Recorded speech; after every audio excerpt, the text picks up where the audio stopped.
המעלות.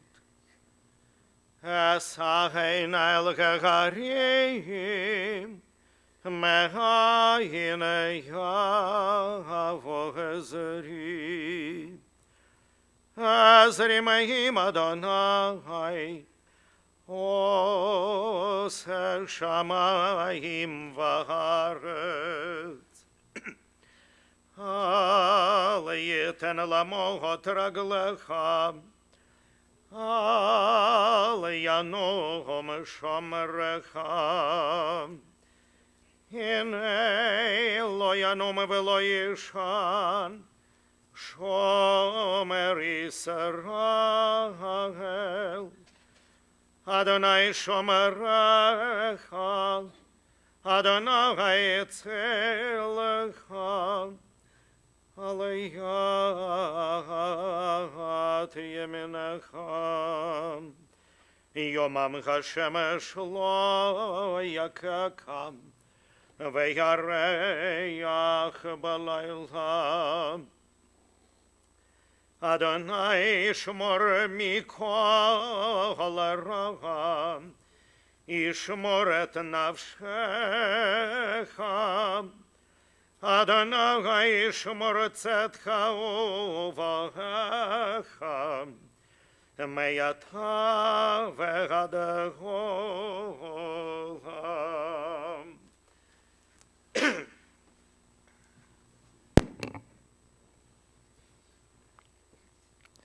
לדוד מזמור, לאדוני הארץ ומלואה, תבל ויושביה, כי הוא על ימים יסדה, ועל נהרות יכוננה.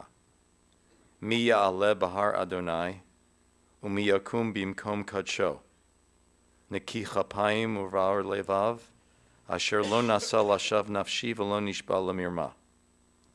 The earth is the Lord's, with all of its fullness. The world is the Lord's with all of its inhabitants. Who may ascend the mountain of the Lord? Who may stand in the holy place? She who has clean hands and a pure heart. She will receive a blessing from the Lord and a just reward from the God of deliverance. Mizmor LeDavid, Adonai roi lo echsar bino deshe yarbitzeni al mei menuchot yinahaleni. Nafshi yeshovev, yancheni v'maglei tzedek laman shemo. Gam ki elech b'geit salmavet, lo yira ra, ki ata imadi. Shiftecha umishantecha hema yinachamuni. The Lord is my shepherd, I shall not want. He has me lie down in green pastures. He leads me beside the still waters. He guides me on paths of righteousness. He revives my soul for the sake of his glory.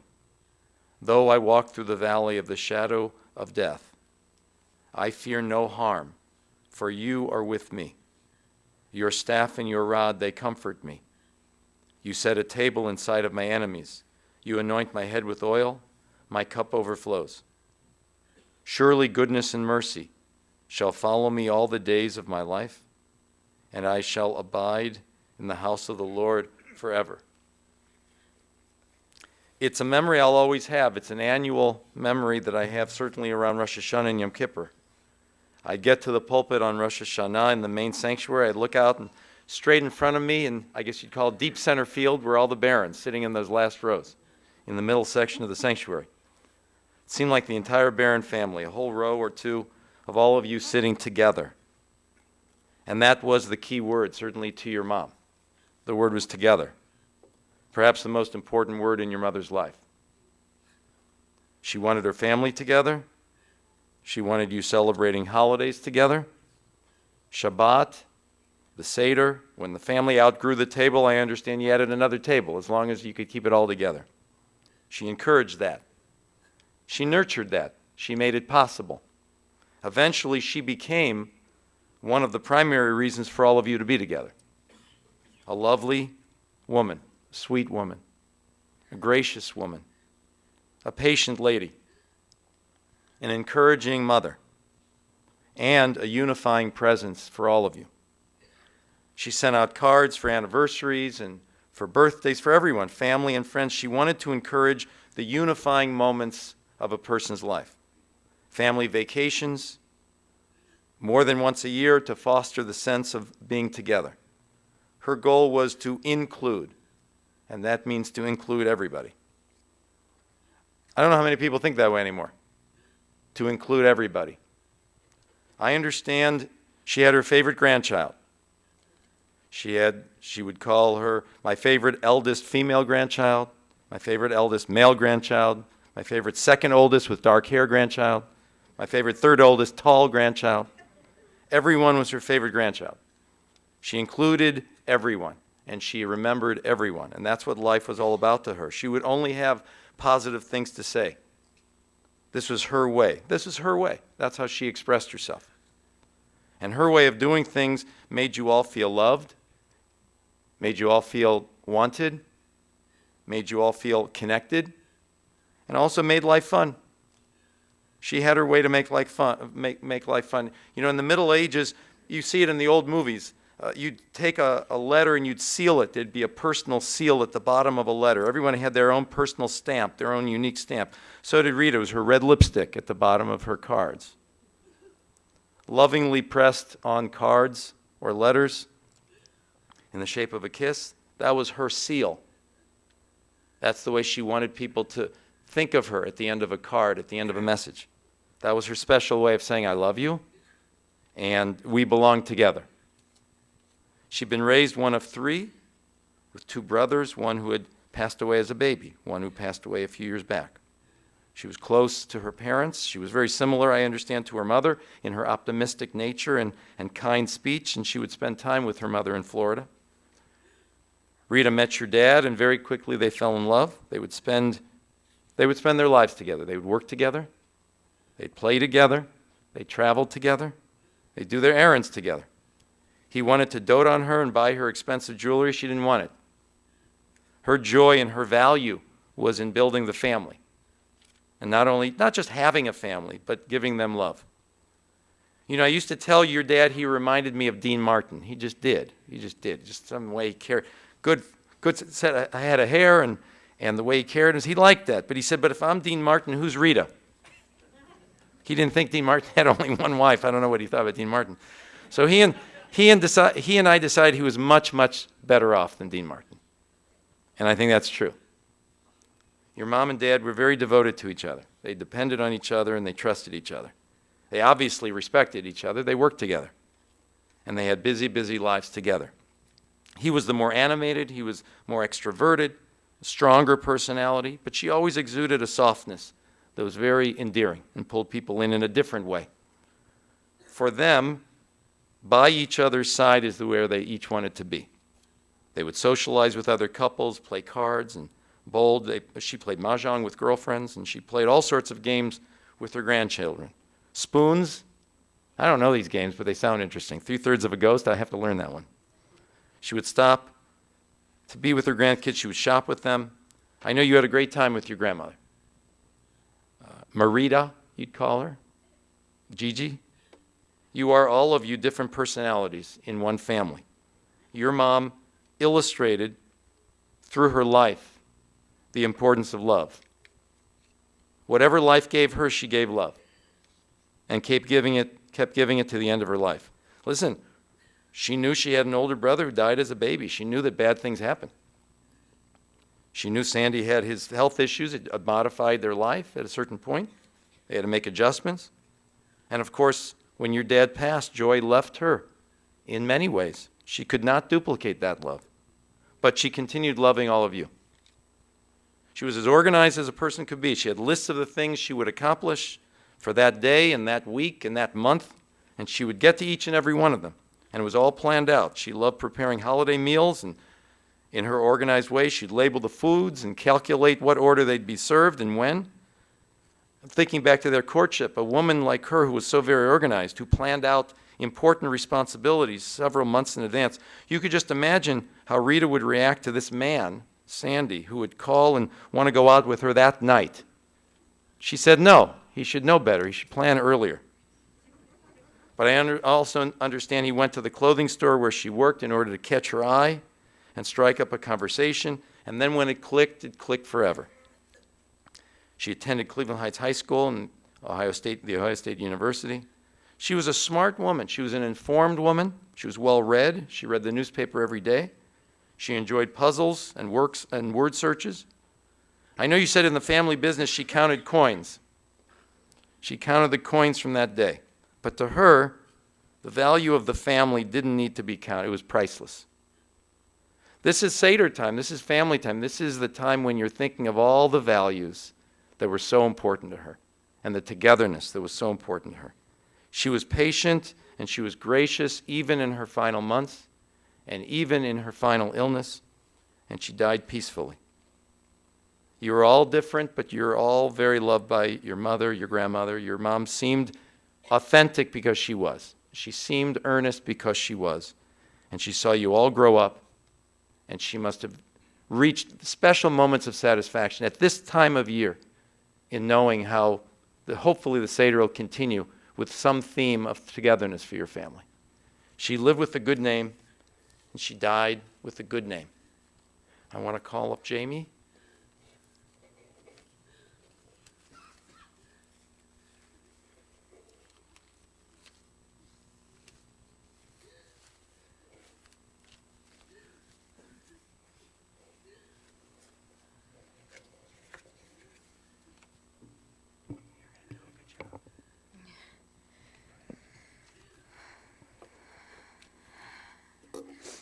For those of you who don't know me, I'm Jamie, Rita's favorite second oldest granddaughter, as she would say. I pointed out. I want to thank you all for being here. On behalf of our whole family, seeing all of the people from near and far is just, it's so symbolic of the family togetherness that Rita held so dear to her heart. From our Friday night dinners that grew and grew, that we had to be at every Friday, even as teenagers, and couldn't go out till after, to holidays, to our many family vacations, we were never, ever a small crowd. Anyone who knows the Barron name knew that we came with a whole tribe.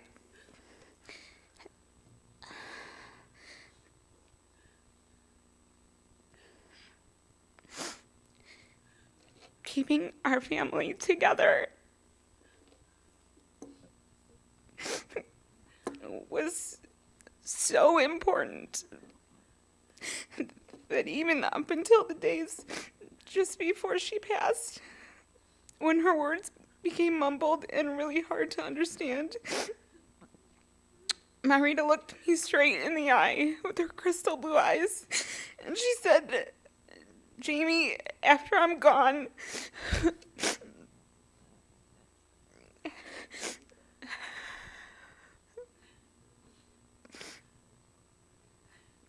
please make sure you keep our family together."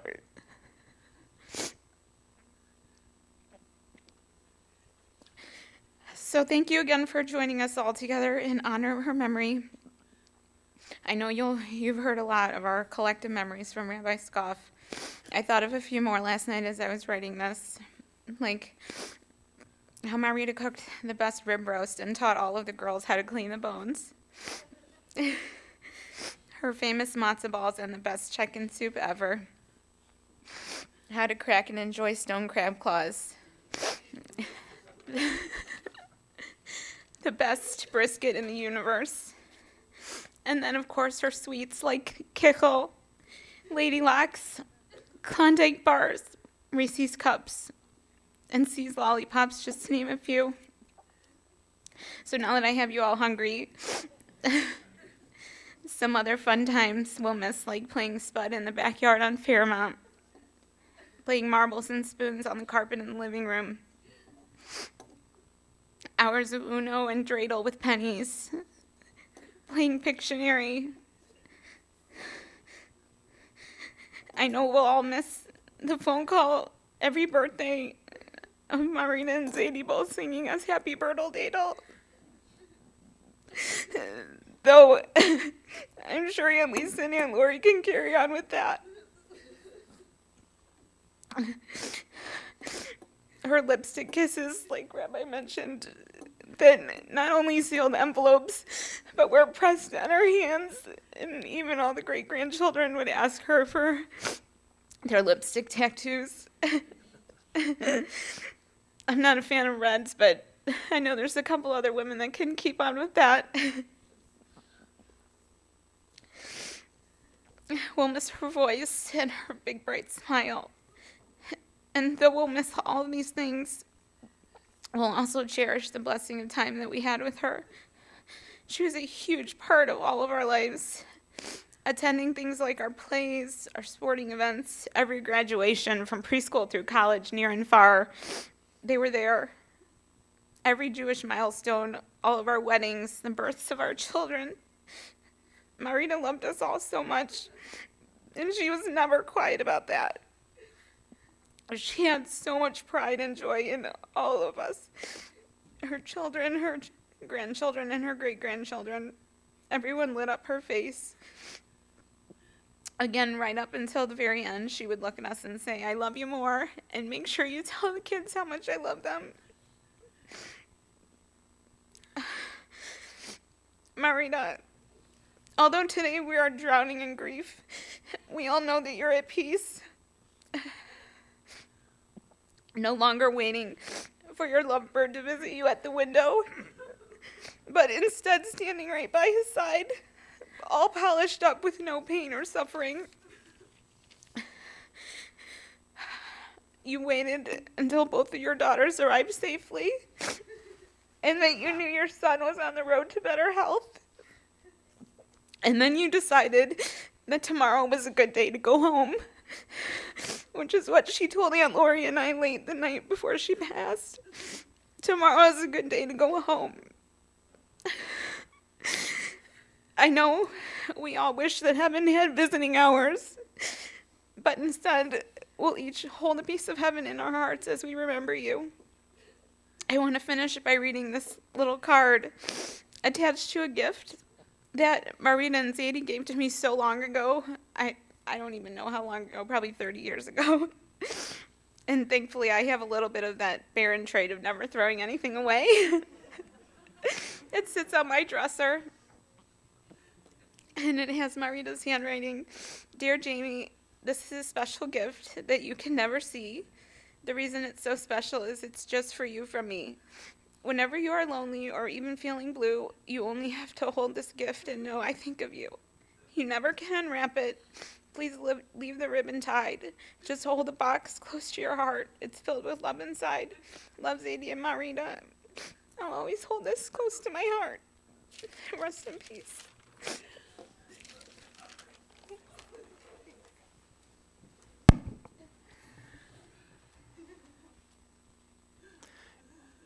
Is Callie here? Callie's going to come up and say a few words. Rita's caregiver for these last years. Oh, sure. Okay. Oh, your son. Okay. Very good. Thank you.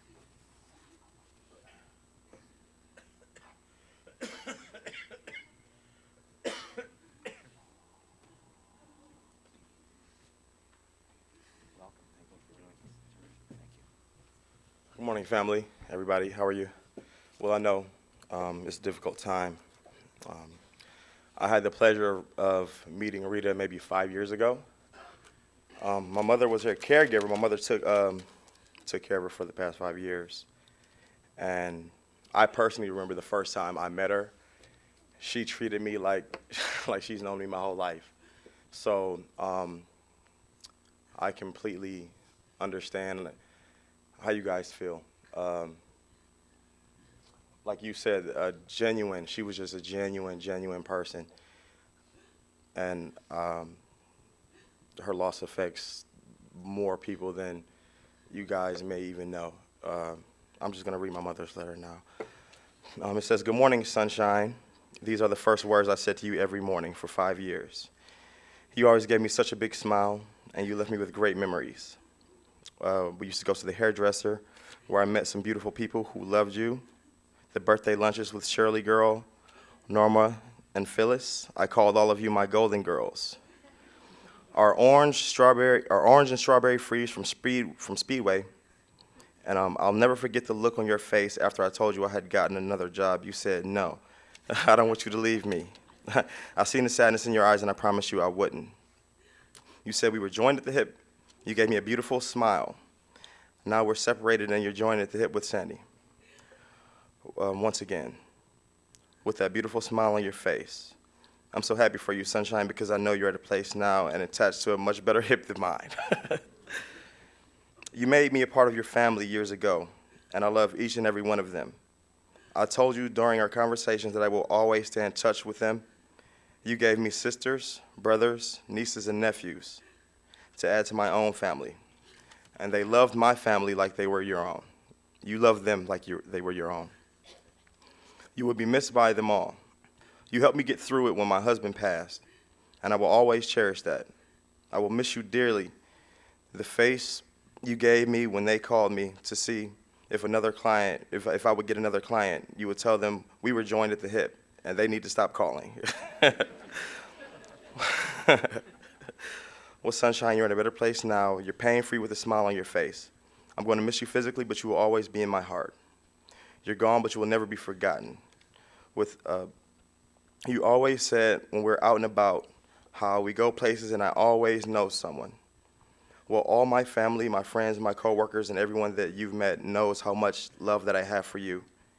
And they all said, rest up, Sunshine. Goodbye, Sunshine, and I will carry you in my heart forever. I love you.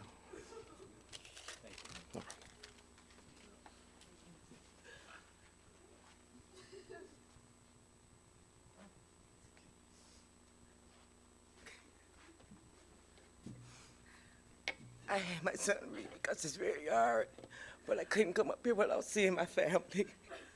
I love you guys.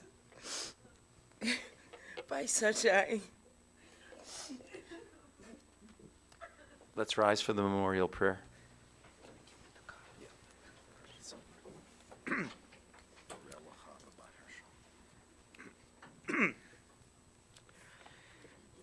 Eile malei rachamim, shochayne bamramim, hametzei menochanechonam, tachat kanafei ashkinam,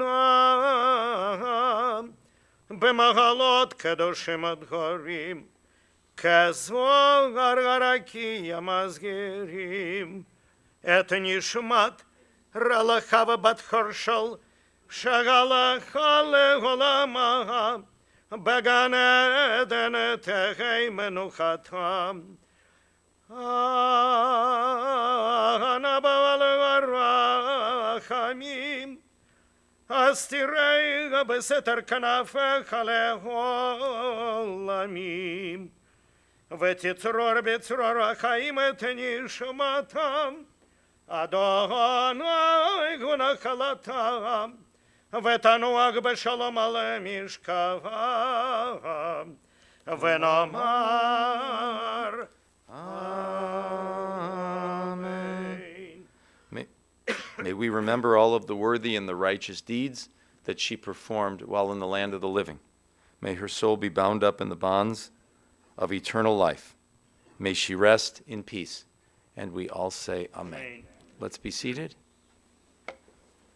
We want to offer our condolences to the family. Maury and Bonnie, Mark and Penny, Mitchell and Erica, Lisa and Rick, Lori and Robert, the grandchildren, Jeremy and Mindy, Stephanie and Mike, Michael and Ashley, Jamie and Mike, Tyson, Brian, Mark and Mandy, Marissa, Zachary and Samantha, Alexandra and Aaron, great-grandchildren, Gemma, Dalton, Parker, and Tyler, Santina, Isabella, Luca, Mally, Mackenzie, Mason, Logan, and Landon, Lily, Gabriel, and Nicholas. Family will be receiving friends for the Shiva visitation today following services. That would be at Sherry Park Apartments, 2111 Acacia Park Drive, Sherry Park Apartments, following the burial portion of the service and continuing until 4 p.m. today, and then continuing tonight from 7 to 9 p.m. Tomorrow, same location, 10 a.m. until 2 p.m. Please remain in your seats as we arrange the processional to the burial spout at Mount Olive Cemetery. Paul Bearer should now come forward.